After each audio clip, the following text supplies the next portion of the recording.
Coming up next on Insights on PBS Hawaii, state senate races for North Hawai'i Island and Windward Oahu are coming up.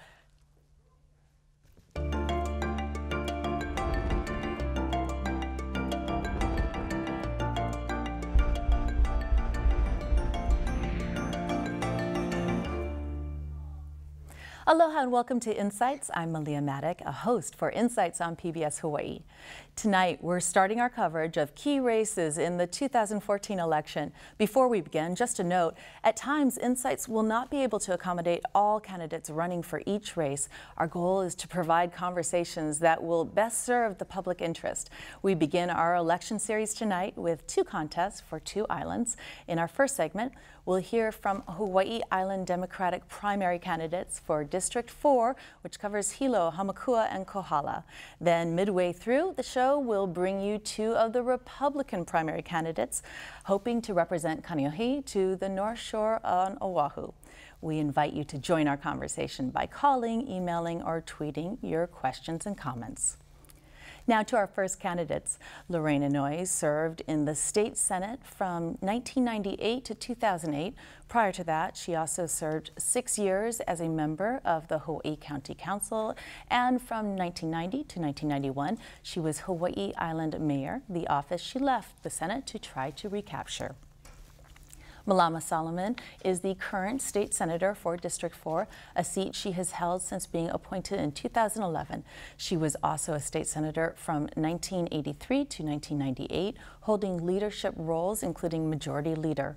She was also an Office of Hawaiian Affairs trustee from 1981 to 1983. Thank you both for joining us today. Let's start with a very controversial issue, both statewide and particularly perhaps for the Big Island, GMOs. We'd like to know your stance on them, particularly, let's start with you, Senator Solomon. Do you support the restrictions recently put in place on GMO crops by Hawaii County? Well, as you know, the county does have jurisdiction over zoning, and I think that that's how the matter was approached. But I really feel that the GMO issue really is a federal issue, and it has to be resolved at that level. I'm very much in support of labeling. I think that people do have a right to know, what is in their food. However, when we did the research on it in this past legislative session, it was brought to our attention that it best rests with the USDA. And the reason for it is because we have commerce laws, so on and so forth, products coming in and out. So it would be very difficult for the state of Hawaii to be able to really take the lead, on the issue in terms of labeling. I know we made an exception for papaya, but as you know, we're the only state that really produces papaya. So for us to embark in that venue, it worked for the state of Hawaii because we were dealing with it as an export, product. So I think that, my family's been farming for over 80 years, and GMO is very critical for livestock feeds. And as you know, in particular, our 4th Senatorial District, cattle and dairy cattle and livestock is a big part, a big component of our agribusinesses there on the Big Island. All right, Mrs. Inouye, your stance. Yes, well, we know there's a suit that has developed in the county of Hawaii as well as the suit on the island of Kauai. I'm not an advocate for GMO, nor am I a supporter of farming that affects the GMO issue. We're from the flower industry, and to say that it's unfortunate that the issue is there's the food portion and how it affects the flower industry and plants. And so I understand both sides. I support all farmers. I'm a big advocate for the organic growers. And I understand that we need to put some regulations in place. Hopefully that I'm elected, we need to assure that regulations and controls are put in place As an example, the Department of Agriculture funds were cut from the budget, which included funds taken away for regulations on the pesticide issue as well. And let's hope that we can support the Department of Agriculture. If we're saying, well, how can we control it, or we're not doing enough on the state level, then let's support the department and get the regulations addressed as well as the controls. As a farmer, though, you know, we do on the flower industry, such as anthuriums. You know, we do have the anthurium blight still. Wherein we do actually purchase the tissue culture varieties. And so that's helping the industry. What about on the issue of labeling? Where do you stand on that? I do support labeling. I think the consumers need to know, you know, and have a choice. And I'm a big supporter. I've changed actually my style of purchasing and eating as well. And so I do a lot of label checking. I think the family doesn't want to go with Lorraine shopping anymore because she reads label a lot. And I'm glad it's out there. If you go into the natural food stores, their labels are already there because some states already allow labeling. Okay, so you both are in support of labeling. We've got our first question from the Big Island. Sue on the Big Island. From time to time, gambling has been a hot issue in the legislature. What is your position on legalizing gambling? Senator, let's start with you. Well, thank you. Well, I've supported many pieces of legislation that do support gambling. I did a freestanding casino bill, which I feel is very beneficial for Hawaii, simply because it would generate $500+ million. I really look at gambling as really an extension of entertainment.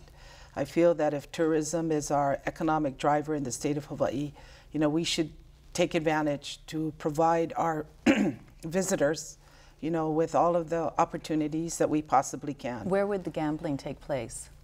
Well, I was always a very strong supporter of it being in Waikiki. I think that that's an appropriate place for the casino to be. And of course, I've even recommended, you know, that it could be at the convention center. You know, the convention center has been in a difficult situation. They've never been able to raise enough money to pay their own debt service, which is over $30 million a year. So I'm looking at it as a revenue. All right. Mrs. Inouye? I'm against gambling, and I have been since I've been elected into office. It'll bring a big social issue. It will be a social problem. And visitors come here to enjoy Hawaii, and that's what they're here to enjoy, what we have. They can have gambling, and you have gambling all over the states in our country. Certainly, it's not something that I believe fits in Hawaii. All right, so strong difference of opinion on gambling. Well, may I just add, the irony of it all is that $1.2 billion are exported out of the state every year with locals going to areas that they can gamble. So, you know, I kind of, you know, although I appreciate, you know, Lorraine's position on the issue, but I think that, you know, we've come of age. So. All right, let me give you a chance to respond to that. You know, I think if we're going to support the visitor industry, I think we also have to support the airlines. And so if our people would enjoy taking vacations and go to the mainland, go to Las Vegas, I think that's great.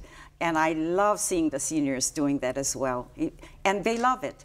Now, I don't think that we would benefit from a casino here on Oahu. You won't have any residents going from the neighbor islands because as we stand right now, you can't afford staying in the hotels now. The airfares are just out of sight. They can't afford to bring families here. So it'll create more, again, going back into the social issue, it would be difficult. So you won't have many of the islanders, except if it's on Oahu, then you'll have more of the Oahu residents. All right, so we're seeing some of your difference. I'd like to ask each of you, what do you believe makes you the better candidate? Senator, how would you answer that? Well, thank you for this opportunity. The bottom line is that when I was appointed to go back, you know, the state of Hawaii was in a $225 million deficit.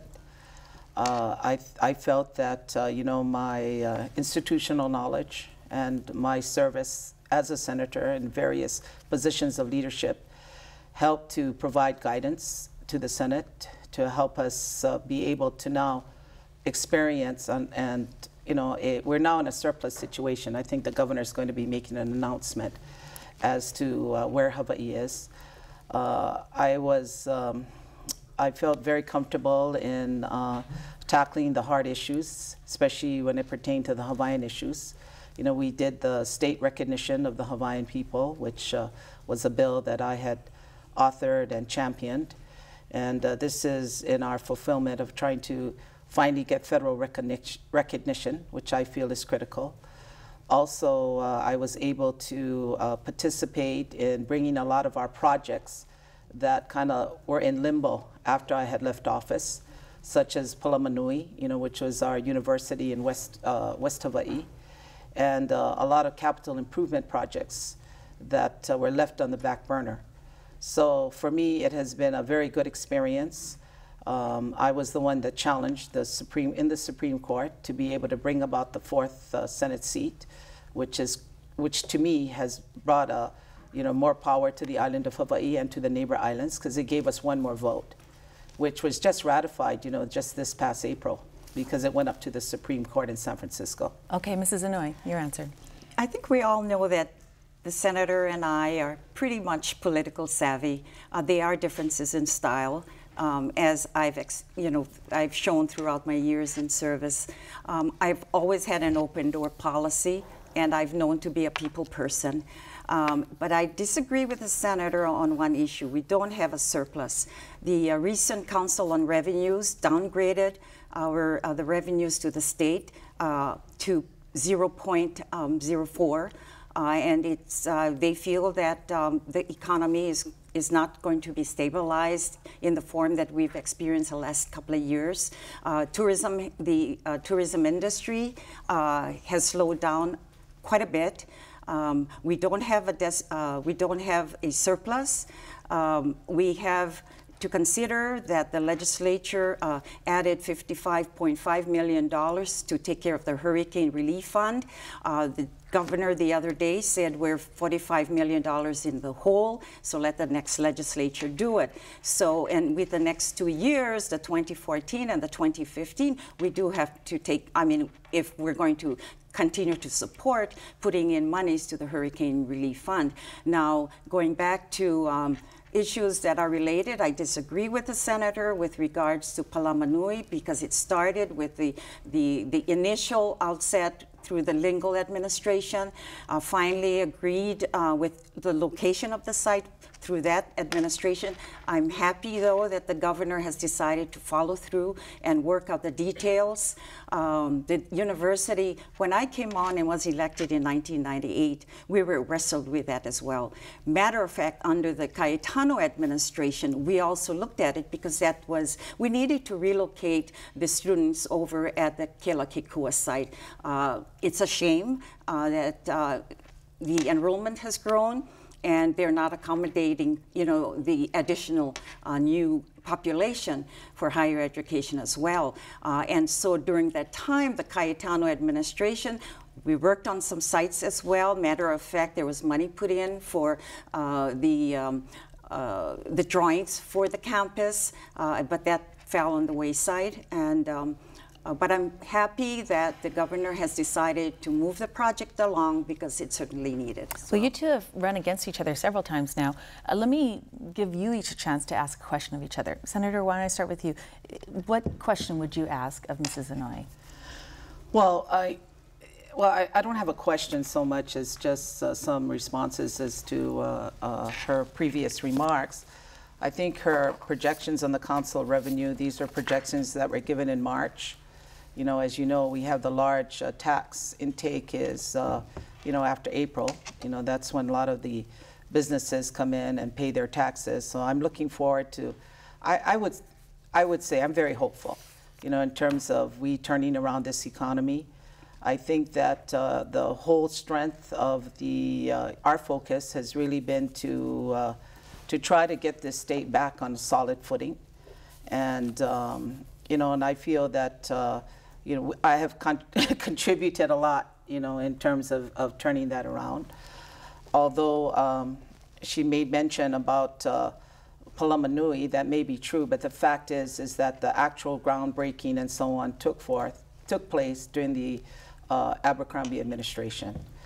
All right, Mrs. Inouye, would you have a question for Senator Solomon? I think it's not the question. Again, it's just the debate on how the economy, as we look at it going forward. I don't see a bright future the next couple of years. Certainly, the union's negotiation with the wage increases, and they deserve it, doesn't look too bright as well as for the amount of revenues we have in our budget. But unless we have a heavy increase on the tourism side, that's fine. But also to recognize, and that's my goal when hopefully I'll get elected, is to look at our tax issue, because we're overburdened all the residences here. You know, our excise tax process is the worst in the country. It's a regressive tax. There are some states in the union that don't have, you know, their procedures are more in the sales tax side of goods and services.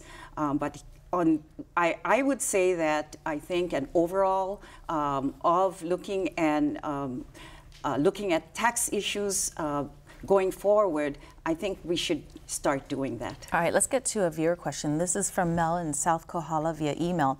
Senator Solomon supported and Lorraine and Inouye opposed the controversial PLDC. Local people objected to politicians from Honolulu being allowed to approve developments without regard to local community plans and zoning regulations.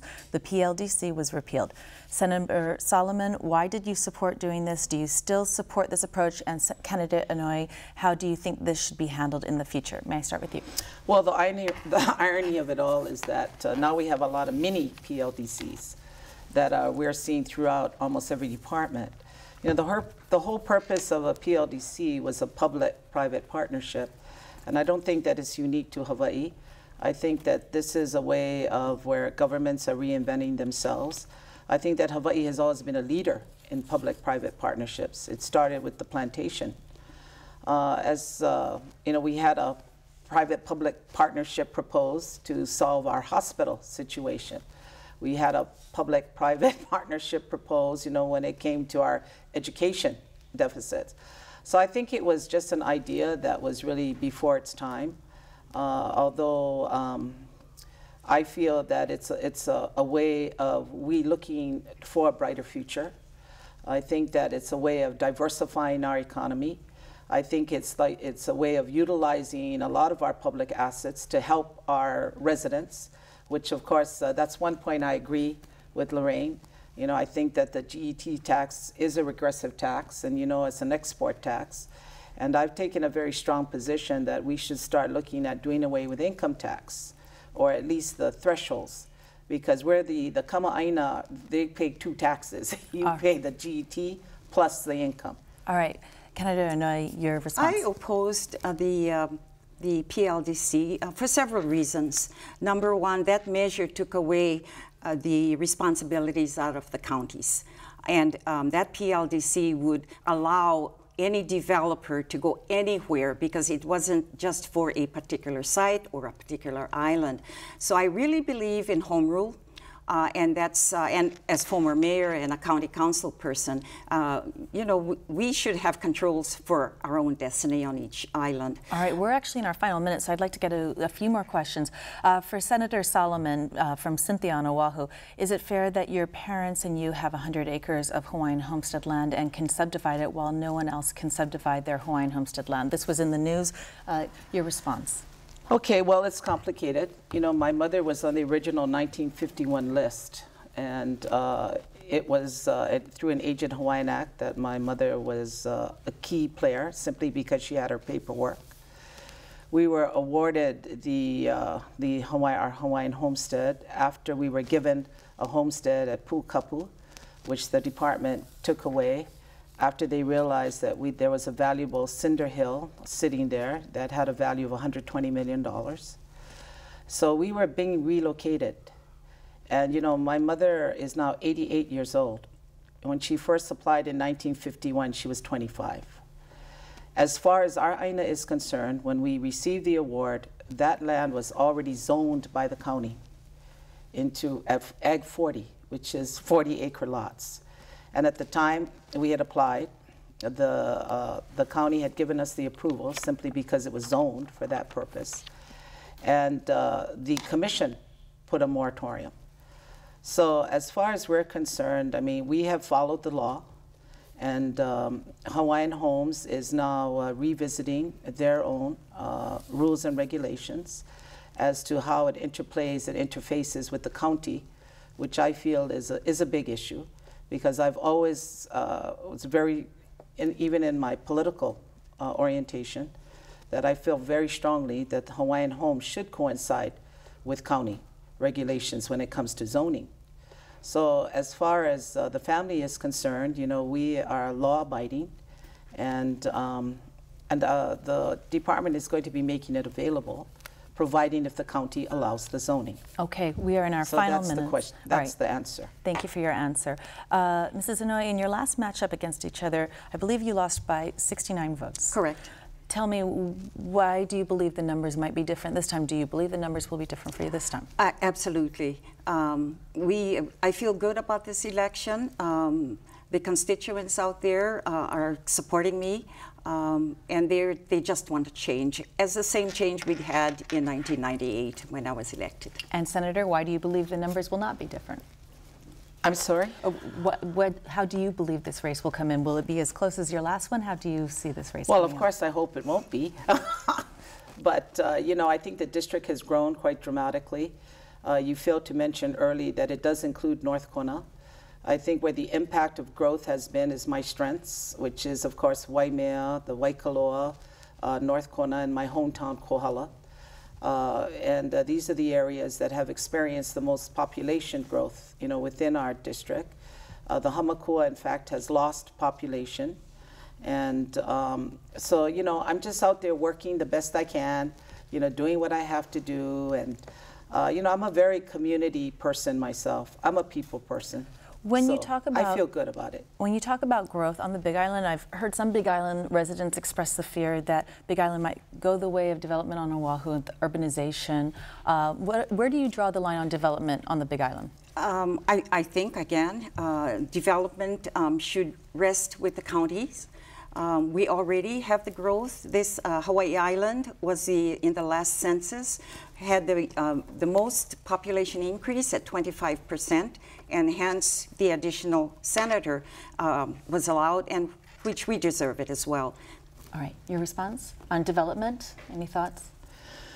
Well, I think that the counties, you know, they do control the zoning, and I think that it's kind of your mana'o on the issue. You know, I'm there to provide a future for our future generations. All right. We have a question from Mary in Haleiwa.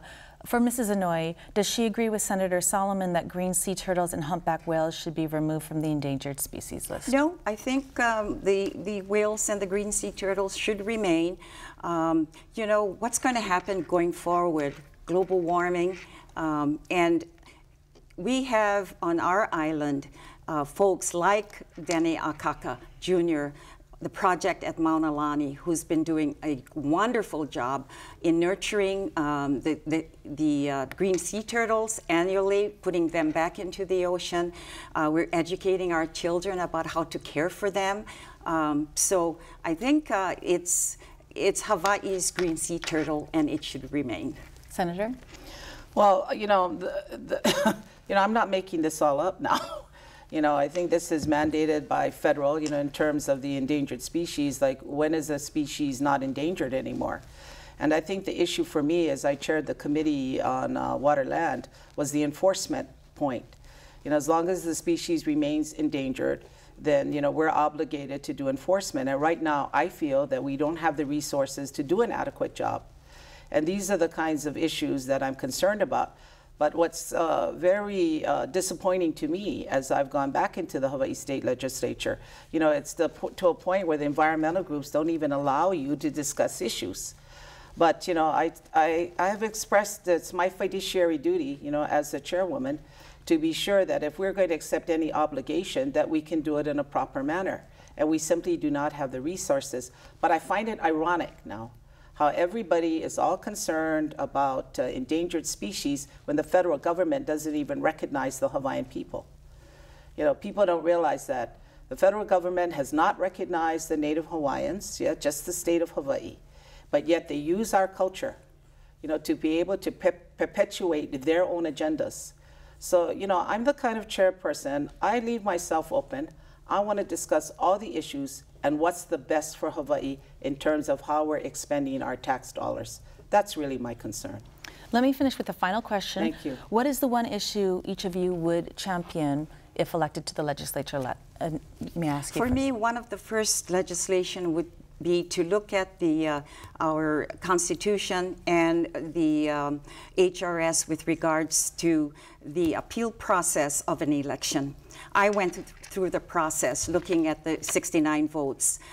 We did not have a very good system with a new person. I feel that she wasn't educated enough to be a clerk. There were many errors with regards to whether the counts were there or the distribution of ballots. We had 2 in our district, in our precincts, that were opened late. I'd like to look at the law to allow the timing change. And let me give the Senator a chance very quickly to answer that question. Thank you very much. For me, it's rejuvenating and fast-tracking our agricultural businesses in our district. I think that, you know, we're still exporting over $1.2 billion of our hard-earned cash out of the state of Hawaii to get us more online to be able to produce our food. We just do it by 10%. We're going to have $200 million in our economy. I feel very strongly, too, about energy. You know, we're exporting anywhere from $8 to $9 billion out of this state. I think that we get our renewables online, we go for it, we really concentrate on that. You know, my goal is to keep our dollars home so we can invest it in our community, create a future so our children can live in this great state. Thank you very much. Thank you both of you for coming You're to talk about the issues with us. Thank you. For those of you just joining us tonight on Insights, we just finished talking to Democratic primary candidates from State Senate District 4. After a short break, we'll talk to 2 of the Republican primary candidates for District 23, which stretches from Kaneohe to the North Shore on Oahu. As always, we encourage you to join our conversation by calling, emailing, or tweeting your questions and comments. Right now, please enjoy this message about Hikino, the nation's first statewide student news network. I was never really confident about the skills that I have, but once I saw it in front of me on a TV screen, I felt, you know what, this is what I was meant to do. Hikino is the first statewide half-hour news show, produced, written, and done strictly by students. Our students now can tell stories within our community. My favorite story I've written about thus far is probably the Heather Juni archive story. It's a story I worked really closely on and actually wrote myself. Me, myself, I don't know a lot about archives, but what I did learn was the power of preservation is the same passion that I have in the power of preserving our Hawaiian language and our culture, which I'm really into. These students, they live the story. They actually know that story in and out because they live in that community. And it's not just our community, but it's now these other rural communities, the students in Molokai, the students in Lanai, the students in Kona, all of these small little rural communities who normally wouldn't have a chance to tell their story now have the opportunity to show the world what's going on in their community. It's their story told their way. If I want to do this for the rest of my life, it has to be that piece of my life. So by making PBS a piece of my life, it's given me so much. I can't repay PBS for all they've given me, but I can definitely keep producing stories that I know that they'll be proud of. Welcome back to Insights on PBS Hawaii. Now that Clayton He has decided to run for Lieutenant Governor, his Senate seat stretching from Kaneohe to the North Shore is open to all challengers.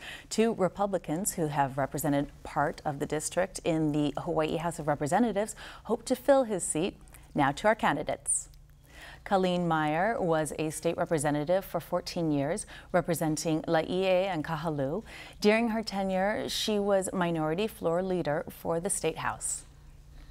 Richard Fale is the state representative for District 47, which covers Ka'ava to the North Shore. He was first elected to the House in 2012. Welcome, both of you. Thank you for joining us. Thank you. Let's start off with a somewhat controversial topic in Laie. Envision Laie, a substantial development plan for the area, which has both its supporters and detractors. Where do you fall on the issue, Representative? Well, first of all, Malia, thank you for having us. Great to be here. You have a great supporting staff here, James, Suzanne, and Trina. They've taken care of us very well. Thank you. I appreciate that. Thank you very much. Good to be here. Good to be here with you, Colleen, as well. Thank you. The Envision Laie project is something that is a project that's currently going through the process of moving forward in the area. And I think it's the genesis of the project actually came from, as you watch the introduction to the Insights program, you look at the challenges that, are presented on the screen, the costs of living, housing, all those issues. And it's a homegrown effort to try and resolve some of the challenges that we face, mainly economically and housing-wise, in the district. I continue to support efforts to provide housing in the area for the struggling families in the district, and as long as we can develop workforce housing and affordable housing in the area, those are things that are in desperate need in the community, and continue to support those. Colleen, your position? Well, I think they've done a masterful job, the Envision Laie. I went out and talked with the people at HRI in the last couple of weeks. I mean, I had been briefed on it 2 years ago, and I just wanted to see if I could remember all the same things. This has been in the works for probably 8 years, 10 years.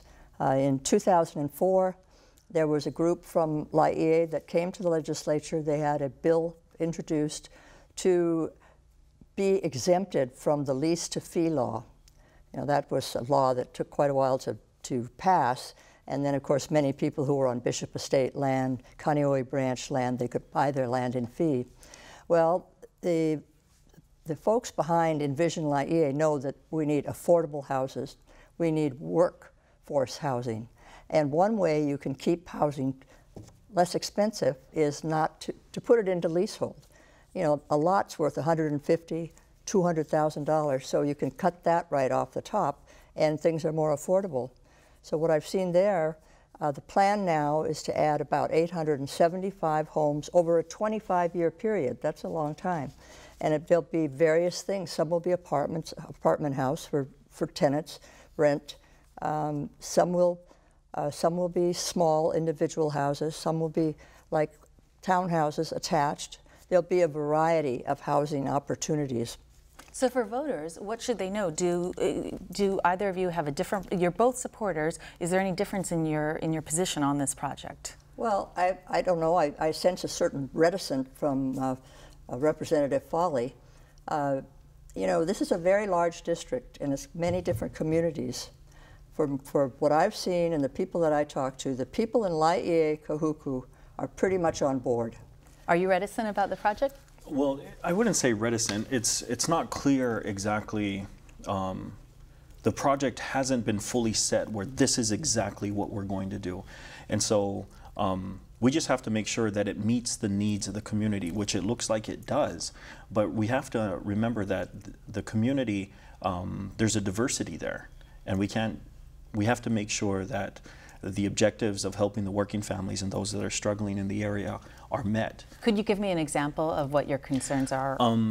It's like the answer for what exactly is an affordable home. I mean, it's not completely clear yet what exactly an affordable home will be, and that's because the requirements from the city haven't been fully laid out yet on what's going to be required as far as, with the streets and gutters and things like that. So we're working to urge cooperation from all the entities involved, because if they say that we roll out the project and the city requirements are that the homes are going to end up being $800,000 or more, that's not something that I can support. So until those details are laid out where they are affordable for the people in the area, we need to proceed through this with caution and to make sure that we're very deliberate with the way we do this, and not just say we support whatever comes out because we just have to be careful. What about traffic concerns in the area? It's Well, already a problem. I want to go back to this a little bit because the city has something where they want new developers to provide at least 30% of affordable housing. Yes, Richard makes a good point. What's affordable? But you know, it's based on your income for how big your family is. There's a formula there. But these in Laie, Envision Laie, they're going to make 50% of that project affordable. I mean, that's 20% more than what the city is asking for. They will build some houses that will go at market prices because that will help to cover it all. And Envision Laie is not just about more houses. It's about the new hotel they're building. That's going to create jobs. What about the traffic that these improvements, if you would like to call them that, will bring? What are your concerns in terms of traffic, or do you have any? Well, this is one of the good things about the Envision Laie project, is that it takes into consideration a whole host of the concerns that are raised, including the traffic issue. The improvements that are going to be made to the roads and such are going to be able to accommodate the community where we can actually take more traffic off of the road. And my family is a perfect example of those. If we can generate jobs within the community, that's from within my family alone, that's 4 vehicles off the road. So if we pursue this and allow the project to develop the way it can develop, and if we can get the state and the city to cooperate on making this project work, you'll actually see, I believe, an improvement with traffic. Just like with the actual hotel there, you're going to take all the tourists that would be traveling back and forth on the North Shore, where they make one trip out there, and we just need to make sure that those concerns are addressed, because it has the potential of actually improving the quality of living out there. And of course, in fairness, we have to say critics of the project do not believe that the traffic will be solved by the plans, and they do believe that there are going to be problems, and if it reaches a doubling of the population of the area, that will lead to urbanization of what is really a rural community of the island. Well, let me address Malia, that. It's not like a whole bunch of new people are going to move out there. Right now, Laie has so many people living in houses. These people will now have a place they can buy for themselves, start their new family. So you're not bringing in a huge group of new people. These people live there now. They're driving to work. They're taking their kids to school. They're there. It's not like it's going to be 800 people moving in. They're moving out of the houses they're in now and move into their own home. Yes, and that's exactly correct. That our community out there has the highest density of people living under one roof, with the highest multi-generational families living under one roof, and this will just allow to alleviate some of that pressure. But the same critics who have criticized the project, an example of, I think, where they need to kind of reassess how exactly they're saying it's going to increase traffic. A perfect example is with the barriers that were put in place over at Laniakea. Those same critics said that it's going to make traffic worse and things are going to get horrible out in the area. And when we put in the barriers as a trial measure, test measure, traffic has drastically improved. So those are things, just, you know, some people are, you know, there are definitely are the concerns, like, and those have to be addressed, but you know, some people say things but they aren't rooted in reality. All right, let's switch to a question from Avira in Waikiki, who wants to know where you stand on protecting tracts of agricultural land. Of course, that is one of the criticisms of this project, is that it would convert some agricultural lands. What are your thoughts on protecting agriculture in the area? I think we definitely have to protect good agricultural land. Now, the land we're talking about here in Malaikahana is really pasture land. It's not top-notch, you know, agricultural land. And of the 900 acres, they're only going to use 1/3 of it for developing these homes. So that's a very good question. You know, as someone who was born and raised a farmer, the biggest concerns that we have with saving agriculture in the Hawaii, I've always said, the moment you can send your kids to get to college on a farmer's income is the day we save ag here in the state of Hawaii. That's where we need to make sure that the economics of farming actually works. And we can't be distracted or diverted by other things that aren't going to have the impact.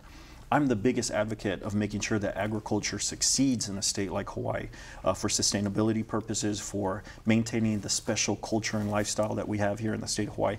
That is very closely tied with ag. And we need to make sure that the economics of ag works, and that we can get farmers on board with with an economic plan that makes sense. Do either of you have a position on GMOs in terms of agriculture here on Oahu? Well, I know there's a lot of concern about GMOs out in the North Shore.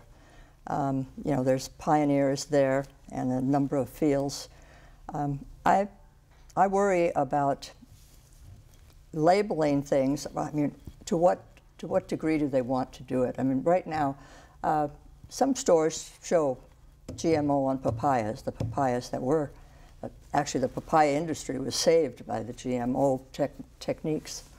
I'm just more concerned about things that will cause us to pay more for everything when we have such high expenses here. All right, and your position on GMOs? There's, like Colleen just mentioned, the GMO industry did save the papaya industry, but there are concerns with the pesticides issue and where exactly the technology is going. I have been approached by a number of the local families who actually work in these areas, and they're afraid that they're going to be thrown out on the street, they're going to lose their homes, they're going to lose their jobs, not going to be able to take care of their families if we just wholesale go in and shut this industry down. This is an area that we need to look into, like with any technology, right? There's good things about it, and there's also things that we need to make sure don't harm anybody. I voted for the labeling bill that did move through the House, and I think that is something that people do have a right to know.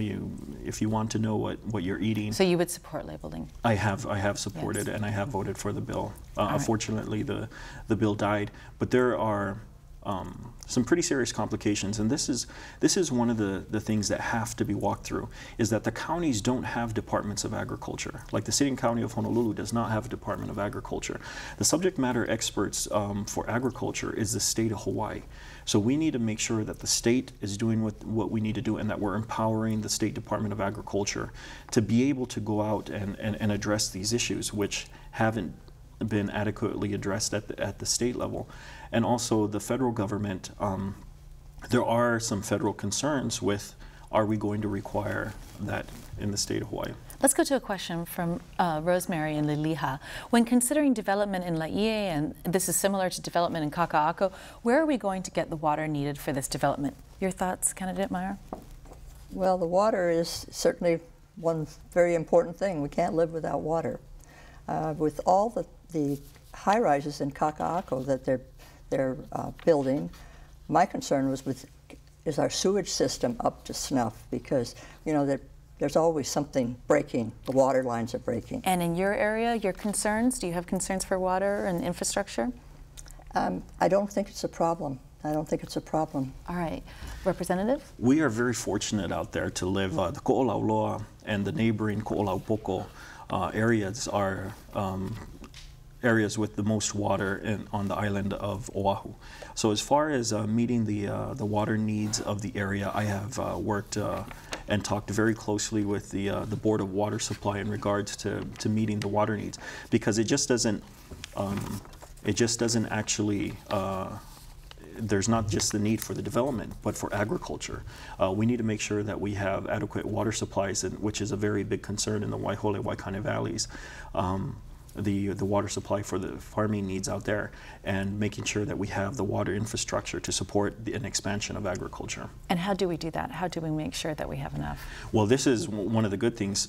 You look at it historically, that we are actually historically using less water, because from the plantation days, there were enormous amounts of water being consumed in the area. And unfortunately, as agriculture has kind of declined, we do know that we have adequate water supplies for our areas in the Ko'olauloa and Ko'olaupoko areas. All right, let's switch tracks. Candidate Meyer, what makes you the better qualified candidate for this position? Well, I believe I have far more experience in legislative matters. I was in office for 14 years. I was on the Finance Committee for 12 years, and that's where a lot of action takes place, in the Finance Committee. I was the floor leader for 6 years. When I was elected in '94, there were 19 freshmen that were elected that year. We had special orientation meetings. I have a very good relationship with a lot of those folks that are still there. Of course, many of them are running for Congress now. Who knows where they're going to end up. But. All right, Representative, what makes you the better candidate? There are several reasons, and I think highest amongst them is the ability to bring people together. I think two great examples of that are what we were able to achieve with Turtle Bay and the traffic issues out on the North Shore. These were things that were for decades were contentious issues for the community, and we needed that resolution. We reach a point in the community where we really just kind of need to put politics aside and really say, what exactly can I do to serve the community best, and how do I go about achieving that? And so being able to work with bringing resolution to, bringing almost 700 acres of land into conservation, despite some of the challenges and mishandling that kind of happened on the Senate side when the deal was almost killed by the senator reviving Senate Bill 894, which almost had Turtle Bay pull out of the deal, and the governor not communicating effectively with the House side, is that we were able to put politics on the side, make sure that we were geared solely for what is the best for the community and how can we bring everybody together. So those two were major issues that were decades-long problems out there, and we were able to finally bring resolution to them. All right, I'd like to give you a chance. I'd like to disagree with something that Representative Fale just said. All right. Because the House had very little to do with the agreement that was made between Turtle Bay and the Trust for Public Lands and Turtle Bay and the state. This was done pretty much with the governor, with people in the room working with them. I think that you voted no on that. You thought it was a waste of money, that you wanted more money to go to the schools, and the state shouldn't buy Turtle Bay, which in your estimation was going to cost between 40 and 100 million. Now, I don't know how you square that with what you've just said here. Can I address that, Malia? Yes, please. When the Senate Bill 894 was brought last year, it was asking for $100 million to buy Turtle Bay land. And that I was definitely against, because if my community had $100 million to spend, it wouldn't be to buy that land just to leave it there. We have some very serious needs, especially with the education needs of our children in the area that need to be addressed with infrastructure issues. And that's where I said we were able to bring people together. It was the lack of attention, and I disagree with the role that the House played. Without the work we did in the House, that bill would not have moved forward. When the final days were closing on that deal between the state of Hawaii and Turtle Bay, it was the House that made it happen. And it was the work that we put into it and rallying the support that we needed on the House side that allowed that bill to happen. And the great thing about it is that we brought the cost of it down from $100 million that was asked for last year to $40 million, which is much more responsible, in a way that wasn't going to raise a penny of taxes on anybody, and really went through an innovative funding process that allowed it to happen. And it opened up the door for the opportunity to capture revenue that's going to be generated from Turtle Bay to address the infrastructure needs that were my highest concern, are the children in the area, the education needs for the future of that community. Malia, I just want to get in here. Let's keep it quick, because we'd like to get to some other topics. That bill wouldn't have gone through without Senator Inouye, the head of Ways and Means. He came up with the idea of refinancing the convention center to get the money to pay for it. And it would have gone nowhere if he didn't do that. All right. You both have advocated for family values. Can you describe what family values mean in terms of what sort of programs you would champion in the legislature? Let me start with you. I would say for when you talk about family values and what exactly we would champion, I think it comes down to championing things that are important to the families of the state of Hawaii. And I think this is a good area of contrast between Colleen and I, is that the efforts that we put forward in the special session that happened last year, is that, I had the opportunity to take a very strong leadership role with opposing the governor and what he forced on the people in state of Hawaii through that special session. And you're meaning the same-sex marriage issue? Yes, with SB1 and the way he handled that. I find it very ironic that the people who who repealed the PLDC. We were able to repeal the PLDC when it went through, and people said that they were listening to the voices of the people of Hawaii. But when it came, when the cry came out for the ear of their leaders, that they found closed doors and their backs were turned on them by the very people who were supposed to represent them. So when I was there witnessing, you know, mothers and fathers and children who were sleeping on the cold, hard floor of the concrete in the chamber of the state capitol, that it really moved me to really go and advocate for those families. And before I get a candidate Meyer's opinion on that, may I ask you, if elected, would you try to resurrect that issue? Resurrect the issue of same-sex marriage? Well, I would definitely bring back. This is something that the people of Hawaii have voted on in the past, and this is something that I believe that the voices of the people of Hawaii need to be heard on. Whether you're for or against it, this is something that deeply affects our community, and we should have had stronger input and community voices heard on this. We can't pick and choose when we want to listen to the people of Hawaii. Either we're there to advocate and listen to the people of Hawaii, or we're not. All right, may I get your opinion on this? Well, I agree with Richard. I've always been for traditional marriage. I feel that our families are being under siege, sort of. When they started no-fault divorce, you saw families start to split up over things that they could have worked it out. But what's the need? I've had enough with that guy, they'll say. Family values are you revere the mother and father in the family. I'm pro-life. I don't believe it's right for us to snuff out the life of a child that's alive and growing inside of a mother. As far as family values, I'm totally against the Pono choices.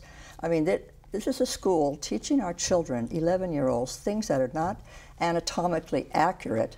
And of course, there have recently been changes in terms of how that program will go forward. In terms of resurrecting the issue of same-sex marriage, is that something you would be interested in doing if elected? I would. So both of you would. All right. Please tell me, what legislation would you, other than this, would you champion if elected? May I start with you, Representative? The biggest piece of legislation, what I would like to see House Concurrent Resolution 62 move from a resolution form into an actual bill form. This is what would allow us to capture the revenue stream generated by Turtle Bay, as we had discussed earlier, and allow that revenue to stay within the communities and serve the Wailua School Complex and the Kahuku School Complex, which are directly impacted. And the unfortunate thing is that our little community, which out there on the North Shore, we kind of, our needs and concerns fall through the cracks very often, because we're not like urban Honolulu, but we're on the island of Oahu and not on a neighbor island. So sometimes our voices get lost, and so legislation that really allows us to address the concerns that exist within our special community out on the North Shore is something that I would really look forward to doing. Well, one thing I introduced every year when I was in office was having initiative, referendum, and recall at the state level. I mean, this whole thing, the shabai that went on in the special session, the Senate cutting it off, leaving loads of people that couldn't testify because they'd already made up their mind. Well, if we had... And again, you're referring to the same-sex marriage debate. I was against same-sex marriage, and I felt that the amendment that we passed years before, which passed with about 65–70%, people thought that it was settled. But just the fact that the legislature would decide, I mean, I remember speaking out against it at that time because I didn't feel comfortable with that. Either we're doing it or we're not. What's the legislature? They've got more sense than everybody else. I don't think so. We're in our final moments. Let me give you each a chance to ask a question of the other. Is there a question that you would ask of candidate Meyer about any of the issues we've discussed or others? Well, you know, Colleen has been a friend in the past, and she's a friend now, and I'm sure we'll continue our friendship after this race is over.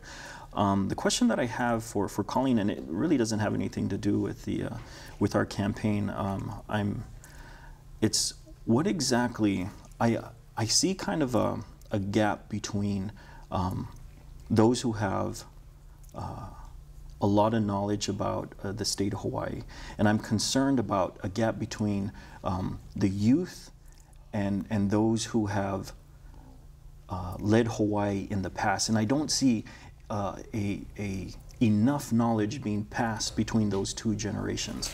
And so my question is what can we do to help kind of bridge the gap? And we're in our final moment. Do you want to give a quick response to that? I'll give you a chance to ask a question. No, I think one reason we don't bridge the gap is most young people are not too interested in politics. I mean, first you've got to get them involved, either in your campaign or either have them work in your office when the session is on. That will give them interest. So not enough involvement. Would you like to ask a question? We're in our final moment. Do you have a question? Well, I would like to ask Richard, you know, what kind of business experience have you had in your 33 years? Okay, and very quickly. Do you want to answer that very quickly? I mean, as a farmer, you know, as an entrepreneur with my family, you know, raising our living literally out of the ground, and the innovation and the ingenuity that you have to go through in order to make that function for you and your family is one of the best business experiences that you could ever have in life, and that would really prepare you for success in the future. We have a few seconds. Any response? No, I just feel like I've had 50 years of business experience. All right. Thank you both for joining us tonight and discussing these issues. We really appreciate it.